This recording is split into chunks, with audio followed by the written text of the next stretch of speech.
আজ বিকেল ৩টায় সোনারগাঁও হোটেলে বিএনপির নির্বাচনী ইশতেহার ঘোষণা করা হবে। বিএনপি চেয়ারম্যান তারেক রহমান এই ইশতেহার ঘোষণা করবেন বলে দলের পক্ষ থেকে জানানো হয়েছে। এদিকে ত্রয়োদশ জাতীয় সংসদ নির্বাচনের প্রচারণার অংশ হিসেবে ৮ ফেব্রুয়ারি রোববার বিএনপির সর্বশেষ নির্বাচনী জনসভা অনুষ্ঠিত হবে। রাজধানীর নয়াপল্টনে বিএনপির কেন্দ্রীয় কার্যালয়ের সামনে দুপুর ২টায় অনুষ্ঠিতব্য সমাবেশে প্রধান অতিথির বক্তব্য রাখবেন দলের চেয়ারম্যান তারেক রহমান। কেন্দ্রীয় কার্যালয়ে যৌথ সভা শেষে সাংবাদিকদের এসব কথা জানান দলের সিনিয়র যুগ্ম মহাসচিব রুহুল কবির রিজভী। তিনি জানান, শেষ নির্বাচনীয় জনসভা সফল করতে সব ধরনের প্রস্তুতি নেওয়া হয়েছে। ঢাকা এবং আশেপাশের জেলার ধানের শীষের প্রার্থীরা জনসভায় উপস্থিত থাকবেন। ৮ই ফেব্রুয়ারি রবিবার হচ্ছে বিএনপির সর্বশেষ যে জনসভা, সেটি অত্যন্ত সাফল্যমণ্ডিত হবে। ইতিমধ্যেই আমাদের অঙ্গ সংগঠনের নেতৃবৃন্দ প্রত্যেকেই অঙ্গীকার ব্যক্ত করেছেন তারা এই সভাকে শান্তিপূর্ণভাবে সফল করতে তাদের সর্বোচ্চ শ্রম দিয়ে সেটিকে তারা সফল করবেন। আমাদের ইশতেহার প্রকাশ করা হবে আগামীকাল বিকাল ৩টায়। এখন পর্যন্ত নির্বাচনে কোনো ধরনের ঝুঁকি নেই। এবার নিশ্চিন্তে ভোট কেন্দ্রে আসতে পারবেন ভোটাররা। জাতীয় সংসদ নির্বাচন ও গণভোট উপলক্ষে সেনাবাহিনী প্রধানের ঢাকা মহানগরে সেনা ক্যাম্প পরিদর্শন ও মতবিনিময় সভা নিয়ে আয়োজিত সংবাদ সম্মেলনে এসব কথা বলেন বাহিনীর ডাইরেক্টর মিলিটারি অপারেশনস। জানান, ঝুঁকি তৈরি হলে আইনের মধ্য থেকে সব ধরনের ব্যবস্থা নেবে সেনাবাহিনী। জিএম তাসলিমের রিপোর্ট। ত্রয়োদশ জাতীয় সংসদ নির্বাচন ও গণভোট উপলক্ষে জাতীয় স্টেডিয়াম গুলিস্তানে অবস্থিত সেনা ক্যাম্প পরিদর্শন ও অসামরিক প্রশাসনের সাথে মতবিনিময় করেন সেনাবাহিনী প্রধান জেনারেল ওয়াকারুজ্জামান। ঊর্ধ্বতন সামরিক, ঢাকা মহানগর, বিভাগীয় ও জেলা প্রশাসন সহ বিভিন্ন আইন শৃঙ্খলা বাহিনীর কর্মকর্তাদের সাথে মতবিনিময় করেন তিনি। এই সময় পেশাদারিত্ব, নিরপেক্ষতা, শৃঙ্খলা, ধৈর্য ও নাগরিক বান্ধব আচরণের মাধ্যমে দায়িত্ব পালনে গুরুত্বারোপ করেন সেনাপ্রধান। সম্মানিত সেনাবাহিনী প্রধান যে দুটি মুখ্য উদ্দেশ্য নিয়ে সকল স্টেকহোল্ডারদের সাথে মত বিনিময় করেছেন, তার একটি গুরুত্বপূর্ণ উদ্দেশ্য হচ্ছে বাংলাদেশ সরকার, নির্বাচন কমিশন, অসামরিক প্রশাসন এবং সকল আইনশৃঙ্খলা রক্ষাকারী বাহিনীর পাশাপাশি সশস্ত্র বাহিনী একটি অবাধ এবং সুষ্ঠু নির্বাচনের জন্য যা যা করণীয় তা করতে বদ্ধপরিকর।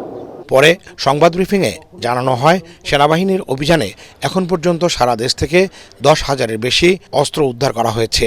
নির্বাচনী মাঠে প্রায় 1,10,000 সেনা, নৌ ও বিমান বাহিনীর সদস্যরা দায়িত্ব পালন করবেন। সাধারণ মানুষ যাতে নির্ভয়ে এবং স্বাচ্ছন্দ্যে যারা ভোট কেন্দ্রে আসতে পারে সে ব্যাপারে আমাদের নিয়মিত টহল জারি থাকবে। সেনা সদরের director military operations brigadier general Dewan Mohammad Manzur Hossain বলেন, এবারে নির্বাচনে সবথেকে বড় চ্যালেঞ্জ হচ্ছে গুজব। এই বিষয়ে সবার সহযোগিতা চান তিনি। আপনারা যদি বস্তুনিষ্ঠ এবং তথ্য নির্ভর একটা সংবাদ যদি আপনারা প্রকাশ করেন, ইলেকট্রনিক এবং যেটা মেইন স্ট্রিম মিডিয়া যেটা, সেখানে যদি এটা নিয়ে আসা যায় তাহলে এটা অনেকটাই রোধ করা সম্ভব হবে। গত নির্বাচনগুলোতে 40 থেকে 45,000 সেনা মোতায়েন থাকলেও নিরপেক্ষ ও সুষ্ঠু নির্বাচনের স্বার্থে এবার 1 লাখেরও বেশি সেনা মোতায়েন করা হয়েছে।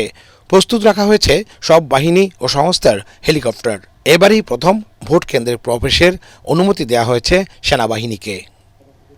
GM Taslim, ATN Bangla, Dhaka. এবারের নির্বাচনে চাঁদাবাজ, মামলাবাজদের পরাজিত করবে জনগণ বলে মন্তব্য করেছেন জামায়াতের আমির ডাক্তার শফিকুর রহমান। মাস্তানি ও হুমকির রাজনীতি বন্ধ না হলে আবারও জুলাই অভ্যুত্থানের মতো আন্দোলনের হুঁশিয়ারি দেন তিনি বলেন, 12 ফেব্রুয়ারি নির্বাচনের পর বাংলাদেশে কোনো বৈষম্যের রাজনীতি চলবে না। 4 জেলায় নির্বাচনী সফরের অংশ হিসেবে নওগাঁর ATM মাঠের জনসভায় প্রধান অতিথির বক্তৃতায় জামায়াতের আমির এসব কথা বলেন। এ সময় নারীদের প্রথম শ্রেণী থেকে মাস্টার্স পর্যন্ত বিনামূল্যে শিক্ষা নিশ্চিত করার প্রতিশ্রুতিও দেন শফিকুর রহমান। খায়রুল ইসলামের রিপোর্ট। আরো জোরে।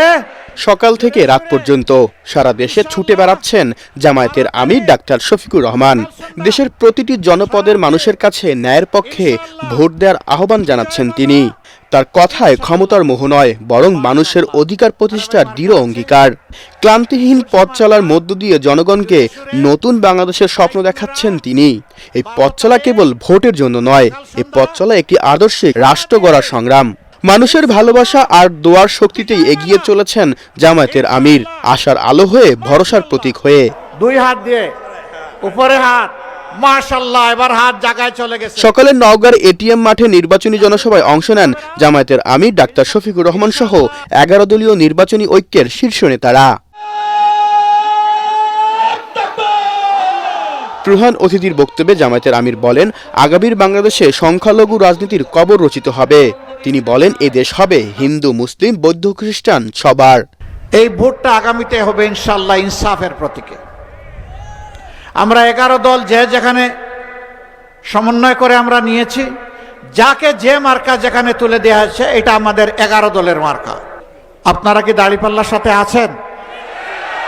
আছেন আপনারা সবাই? লড়ে যাবেন বিজয়ের জন্যে, মানবতার বিজয়, দুঃখী মানুষের বিজয়, মজলুমদের বিজয়, জনগণের অধিকার প্রতিষ্ঠার বিজয়, জনগণের রাষ্ট্র কায়েমের বিজয়। সাফ কথা, আমরা জামাতে ইসলামের বিজয় চাই না, আমরা চাই বাংলাদেশের 18 কোটি মানুষের বিজয়। 18 কোটি মানুষের বিজয় হলে এটা আমাদের সকলের বিজয়। ডাক্তার শফিকুর রহমান বলেন, 12ই ফেব্রুয়ারি নির্বাচনের পর বাংলাদেশে কোনো বৈষম্যের রাজনীতি চলবে না। মাস্তানি ও হুমকির রাজনীতি বন্ধ না হলে আবারও জুলাই আন্দোলনের মতো বিপ্লবের হুঁশিয়ারিও দেন তিনি। এই বাংলাদেশেই যারা মাইনরিটির অধিকার নিয়ে বেশি হাল্লা চিল্লা করতেন, সাবেক ফ্যাসিস্ট সরকার আপনাদের পাশে সাঁওতাল পল্লীতে কি করেছে আপনারা দেখেন নাই? তারা কি আমাদের ভাই না, বোন না? তারা কি এই দেশের নাগরিক না? আমরা তাদেরকে কথা দিচ্ছি, আমরা সবাইকে বুকে ধারণ করে সামনে আগাবো। পরে তিনি বক্তব্য রাখেন চাঁপাইনবাবগঞ্জ ও রাজশাহীর জনসভায়। বলেন, দেশে পরিবারতন্ত্র ও আধিপত্যবাদী রাজনীতি চলবে না। ইনশাআল্লাহ চাঁপাইবাসীর হ্যাঁ। দ্বিতীয় ভোটটি হচ্ছে ন্যায় এবং ইনসাফের পক্ষে, একটা বৈষম্য মুক্ত, দুর্নীতি মুক্ত, চাঁদাবাজ মুক্ত, মামলাবাজ মুক্ত, নারীদের অপমান মুক্ত এবং আধিপত্যবাদ মুক্ত একটা বাংলাদেশ গড়ার জন্য আমরা আপনাদের এই মূল্যবান ভোটটা চাই। নাটোরের জনসভায় যোগ দেন জামায়াতের আমির ডাক্তার শফিকুর রহমান। সেদিন তোমরা এই দেশ গড়বা, তৈরি হয়ে যাও। খায়রুল ইসলাম, এটিএন বাংলা।